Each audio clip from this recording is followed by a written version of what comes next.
नमस्ते व्यूअर। आज का टॉपिक मध्यकालीन भारत इतिहास का है, जिसमें हम दिल्ली सल्तनत के वंशजों का इतिहास को पढ़ रहे थे, जिसमें हमने कुतुबुद्दीन ऐबक गुलाम वंश के, उसके बाद इल्तुतमिश के बारे में आप लोग को बताया था। और फिर इसी कड़ी में जो है इल्तुतमिश की एक पुत्री, जिसने दिल्ली सल्तनत की पहली महिला शासक बनी और दिल्ली मध्यकालीन भारत की भी अंतिम महिला शासक थी। इसके बाद कोई महिला शासक नहीं रही। उसी के इतिहास को हम जानेंगे। क्वेश्चन आपसे पहला यहीं से निकलता है कि दिल्ली की प्रथम महिला शासक रजिया सुल्तान का इतिहास को हम लोग देखेंगे। रजिया सुल्तान का जो शासनकाल रहा लगभग 1236 से 1240 तक रहा। इस शासनकाल में लगभग इसका एक भाई था जिसका नाम था रुकुद्दीन फिरोज, जो कि पिछले वाले वीडियो में इससे पहले वाले वीडियो में हम दे दिए हैं, आप वहाँ से देखेंगे। उसी के शासन के काल के दौरान रजिया सुल्तान का दिल्ली सल्तनत पे आगमन होता है। लगभग 3 वर्षों तक इसने शासन किया और शासन का इतिहास को हम लोग जानेंगे। तो आइए देखते हैं। दिल्ली सल्तनत की गद्दी पर बैठने वाली प्रथम मुस्लिम महिला शासिका, सवाल यहीं से पूछा जाता है कि दिल्ली सल्तनत की गद्दी पर बैठने वाली प्रथम मुस्लिम महिला शासिका, तो ये मुस्लिम महिला शासिका रजिया सुल्तान ही थी। ये क्वेश्चन पूछा जाता है। यदि आपसे पूछे कि मध्यकालीन भारत की प्रथम और अंतिम महिला शासिका, तो आप रजिया सुल्तान को ही टिक करेंगे। तो ये भी फैक्ट आपके लिए परीक्षा के उपयोगी के लिए महत्वपूर्ण है। दिल्ली की गद्दी पर बैठने वाली प्रथम मुस्लिम महिला शासिका, और दूसरा जो है मध्यकालीन भारत की प्रथम और अंतिम मुस्लिम शासिका, महिला शासिका, दोनों रजिया सुल्तान को ये खिताब प्राप्त है। रजिया सुल्तान जो थी काफ़ी जो है सजी महिला थी, काफ़ी हिम्मतवान महिला थी। तब तो ये दिल्ली सल्तनत की गद्दी पर इसने अपना सिक्का जमाया। आइए, रजिया सुल्तान जब दिल्ली सल्तनत की गद्दी पर आया तो इसने इस्लामी परंपराओं के विरुद्ध काम किया। इस्लामिक परंपरा के विरुद्ध इसने एक काम किया जिसमें शक्ति का केंद्रीयकरण पर बल दिया। पहला जो फैक्ट है कि रजिया सुल्तान जब दिल्ली सल्तनत की गद्दी पर आया था तो वहाँ पे सत्ता का विकेंद्रीकरण था, शक्ति का विकेंद्रीकरण था। जब इसने सत्ता पे काबिज हुआ तो सबसे पहले इसने शक्ति का केंद्रीकरण पर बल दिया। अपनी जो शासन की बागडोर थी लगभग अपने पास लेने की कोशिश की, अपने पास सारी पावर को मुट्ठी में करने की कोशिश की, जो कि इस्लामिक परंपराओं के विरुद्ध था। अब इसका हम बात करें सिंहासन रोहन की विशेषता, इसके सिंहासन जब इसका राज्याभिषेक हो रहा था, इसकी क्या विशेषता था। रजिया सुल्तान एक ऐसी महिला थी जिसने दिल्ली सल्तनत को अपने आप उत्तराधिकारी का, दिल्ली सल्तनत में दिल्ली की जनता को अपने आप उत्तराधिकारी के मामले में निर्णय लिया।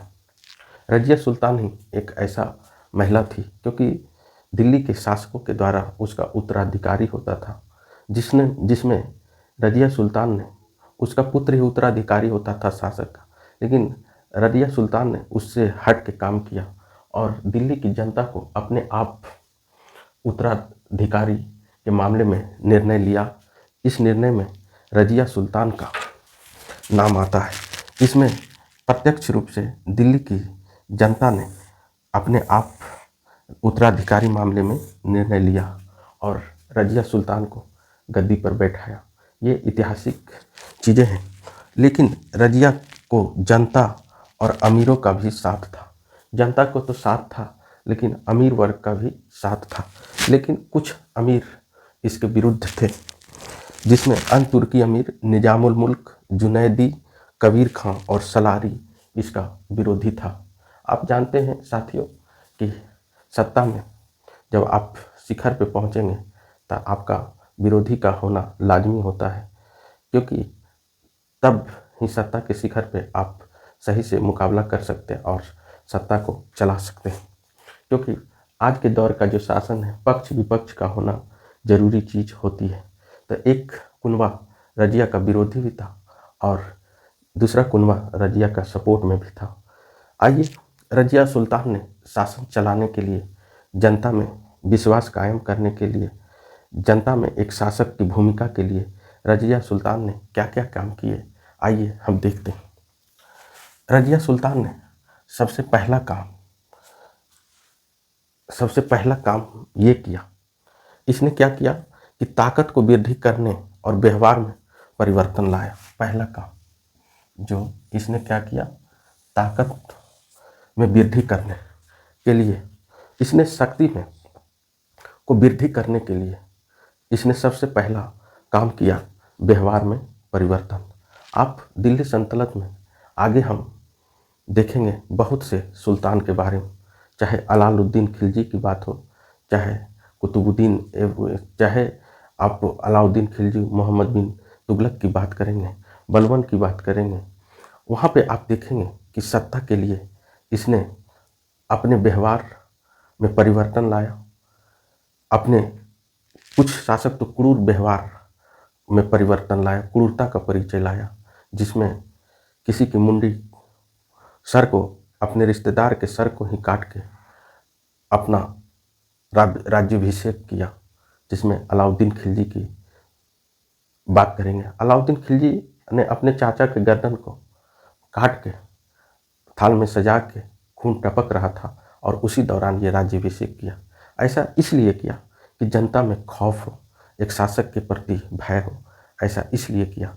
तो रजिया सुल्तान भी अपने शासनकाल के दौरान इसने जनता में एक तरह का ताकत, ऐसा परिवर्तन हो कि जो शासक है वो मेरा काफ़ी ताकतवर है, इसलिए इसने अपना व्यवहार में परिवर्तन लाया, बल्कि क्रूरता में नहीं।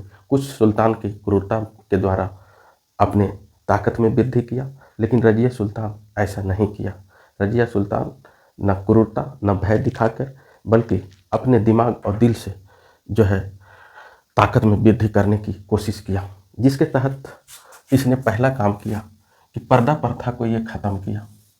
पहला काम जो इस्लाम में होता है, पर्दा प्रथा आज भी है, उसको इसने ख़त्म किया, पर्दा प्रथा को ख़त्म किया, जिसके तहत पुरुषों के समान इसने, ये थे तो इस्लाम धर्म के, इसने पुरुषों के समान कोट, मतलब कुबा, कोट पहनती थी और टोपी, कुल्हा, जिसको टोपी को कुल्हा कहा जाता है, कुल्हा वस्त्र धारण किया, ये वस्त्र धारण किया और पर्दा प्रथा को ये त्याग किया।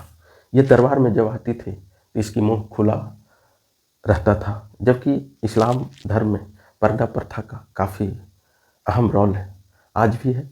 लेकिन रजिया सुल्तान ने इस प्रथा को तोड़ते हुए जो है इसने पुरुषों की तरह, पुरुषों के व्यवहार, पुरुषों को पहनावा ओढ़ावा जो है अपनाया, जिसमें कोट को कुबा कहा जाता है, टोपी को कुल्हा कहा जाता है। पुरुषों के समान वस्त्र धारण किया और यह दरबार में खुले मुंह आना शुरू कर दिया, क्योंकि इस्लाम में काफ़ी ही पर्दा प्रथा है, लेकिन रजिया सुल्तान ने इसके विरुद्ध ऐसा काम किया, क्योंकि ये एक महिला थी और ये शासिका थी, तो इसने ताकत वृद्धि करने के लिए इसने अपने व्यवहार को परिवर्तन किया, जो कि उसके शासन के लिए काफ़ी उपयुक्त था। इसने, रजिया सुल्तान ने अपने विश्वास पात्र तुर्की, गैर तुर्की को उच्च पदों पर नियुक्त किया। कोई भी आज के दौर में भी जो सत्ता संभालते हैं वो अपने फेवरेबल आदमी को अपने मंत्रालय में रखते हैं, ताकि उसको काम करने में कोई दिक्कत नहीं हो सके, ना उसका विरोध हो सके। उसी प्रकार रजिया सुल्तान भी अपने शासनकाल के दौरान अपने पसंदीदा लोगों की उच्च पदों पर नियुक्ति की ताकि शासन में उसका कोई तरह का दिक्कत ना हो सके, जिसके तहत एक व्यक्ति आते हैं एतगीन। एतगीन को अमीर ए हाजिब कहा जाता है। एतगीन को अमीर ए हाजिब, यह सुल्तान से, अमीर हाजिब क्या होता है? सुल्तान से मिलने वाला जांच पड़ताल करना, मिलने वाले को जांच पड़ताल करना, जिसमें पहला व्यक्ति था एतगीन। एतगीन का ड्यूटी मिला, एतगीन को पर विश्वास किया रजिया सुल्तान कि रजिया से जो भी मिलने आएगा उसका जांच पड़ताल की जिम्मेदारी जो है एतगीन को दिया गया, जिसे अमीर हाजिब उस पद को कहा जाता है। आज भी बहुत बड़े से बड़े मंत्री से आप मिलने जाएंगे तो वहाँ पे आपका जांच पड़ताल होगा, उस ऑफिसर का नाम होगा, तो उस समय के ऑफिसर का नाम था अमीर हाजिब। दूसरा नियुक्ति इसने मलिक जमालुद्दीन नाम है, मलिक जमालुद्दीन याकूत खां। यह यूथोपिया अबिसिनिया का निवासी था। इसको अस्पशाला का प्रधान बनाया गया था, घोड़ाशाला का प्रधान बनाया गया था। ये अमीर ए आखुर कहा जाता है इस पद को, अमीर ए आखुर, अस्पशाला के प्रधान को। उसके बाद अल्तुनिया को जो है, एक अल्तुनिया नाम का व्यक्ति था, उसका जो है 1240 ईस्वी तवर ए हिंद, जिसे भटिंडा, आज के दौर में भी भटिंडा के नाम से, उसका अक्तादार नियुक्त किया। ये सब विश्वास पात्र व्यक्ति रजिया सुल्तान के पास था और इसी के माध्यम से इसने सत्ता का, दिल्ली सल्तनत की गद्दी को संचालन किया। अब देखते हैं कि रजिया सुल्तान के अभियान और उसके इतिहास को और देखते हैं। तो आइए रजिया सुल्तान के विभिन्न अभियानों को देखते हैं, किस तरह इसने अभियानों में अपना मुकाबला किया और साथ से साथ अभियान के दौरान ही इसके हाथों से सत्ता किस तरह फिसला। इनके विश्वास पात्र व्यक्ति अल्तुनिया ने इसके साथ कैसे विश्वासघात किया, ये सभी कारण को देखते हुए रजिया का सुल्तान को, इतिहास को देखते हैं और पतन का कारण को ढूंढेंगे। तो चलिए आइए अभियान को देखते हैं। पहला जो अभियान था रजिया सुल्तान को, क्योंकि ये दिल्ली सल्तनत में बैठ के शासन कर रही थी, नूरदीन नामक एक तुर्क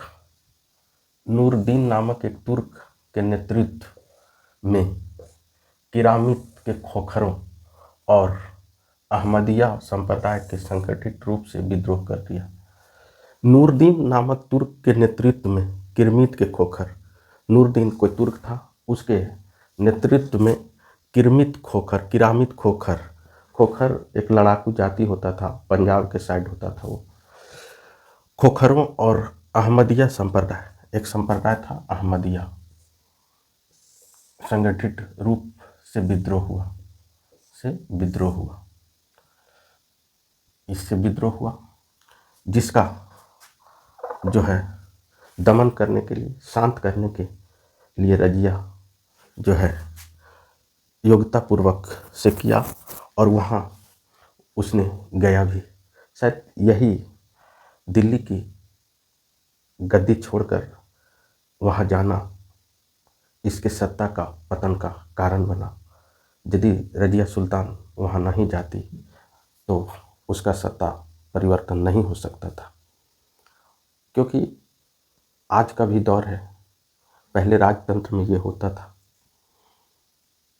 कि आप अपने जगह पे लाव लश्कर और पूरी तैयारी के साथ आप युद्ध के लिए जाएं, लेकिन फिर 1240 में तवर हिंद, जिसको भटिंडा का इक़्तिदार नियुक्त किया अल्तुनिया के द्वारा विद्रोह किए जाने पर, जिसे अपना विश्वास पात्र व्यक्ति मानकर अल्तुनिया को तवर हिंद भटिंडा का इक़्तिदार बनाया, उसी ने विश्वासघात किया। अल्तुनिया द्वारा विद्रोह किए जाने पर उसे तवर हिंद जाना पड़ा। फिर इसे जो है रजिया को तवर हिंद यानी पंजाब जाना पड़ा। और याकूत खां के बारे में हमने आपको बताया था। याकूत खां के साथ अभियान किया, किसके खिलाफ? अल्तुनिया के खिलाफ, जो तवर हिंद का इक़्तिदार था। इस अभियान के क्रम में तुर्क अमीरों ने याकूत खां की हत्या कर दी। इस अभियान के क्रम में तुर्क अमीर जो भी थे, उसने याकूत खां की हत्या कर दी। हत्या जब कर दिया तो अल्तुनिया ने रजिया को बंदी बना लिया। अल्तुनिया ने रजिया को बंदी बना लिया और यही वह समय था। इधर दिल्ली की गद्दी पर इसके विरोधी को मौका मिल गया। दिल्ली की गद्दी पर इल्तुतमिश के तीसरे पुत्र यानी रजिया के भाई, जिसका नाम था मोइनुद्दीन बहराम शाह, को गद्दी पर इसके विरोधी अमीरों ने बैठा दिया। रजिया ने अल्तुनिया के अधीन ये बंदी हो गई, लेकिन रजिया ने फिर हिम्मत जुटाई और दिल्ली की सल्तनत की सत्ता पाने के लिए, दिल्ली की गद्दी पाने के लिए तवर हिंद का जो इक़्तिदार था अल्तुनिया से विवाह कर लिया। अल्तुनिया से, जिसने बंदी बनाया, उसी से विवाह कर लिया। लेकिन इसे दिल्ली की सत्ता प्राप्त करना था, उधर इसका विरोधी भी लगा हुआ था। कैथल के समीप, कैथल पंजाब में पड़ता है, उसे बहराम शाह ने पराजित कर दिया। किसको? अल्तुनिया को, जिसके साथ रजिया का विवाह किया था। बहराम शाह ने अल्तुनिया को पराजित कर दिया और उसके सैनिकों के द्वारा अल्तुनिया की हत्या कर दी। अब रजिया की सारी महत्वाकांक्षा, सारे सपने टूट गया। आगे क्या इतिहास होता है, रजिया कहाँ जाती है, इसको हम नहीं देखते हुए आप अच्छे बुक में देखेंगे। यहाँ से रजिया का हाथ से सत्ता चला जाता है। अब यहाँ से रजिया फिर दिल्ली की सत्ता पे नहीं आती है। अब रजिया के फैल होने का क्या कारण था, रजिया के सत्ता का पतन होने का कारण क्या था? तो कुछ विद्वानों, कुछ इतिहासकारों के अनुसार रजिया सुल्तान का पतन का कारण इसका स्त्री होना, इसका महिला होना था। ये कारण था कि ये महिला थी, इसलिए ऐसा हुआ। कुछ इतिहासकारों के अनुसार पतन का कारण तुर्क अमीरों की महत्वाकांक्षा था। हम शुरू में ही बता दिए थे कि दिल्ली की गद्दी पर तुर्क अमीर वर्ग और उलेमा वर्ग एक महिला शासिका को दिल्ली की गद्दी पर नहीं बैठाना चाहता था। तो इसको हटाने में तुर्क अमीरों की महत्वाकांक्षा भी थी। कुछ विद्वानों के अनुसार याकूत खां और रजिया में प्रेम संबंध था, ये भी बताया जाता है, इसलिए पतन का कारण बना। और रजिया का सैनिक योग्यता और कूटनीतिक चतुराई की प्रशंसा आज भी लोग रजिया सुल्तान के बारे में करते हैं। ये सब रजिया सुल्तान का कारण बना दिल्ली की सत्ता अपने हाथों से निकलने का। तो आप इसका स्क्रीनशॉट लें, आप परीक्षा के उपयुक्त जो फैक्ट है उस पर ध्यान दें। Thank you so much, all the best.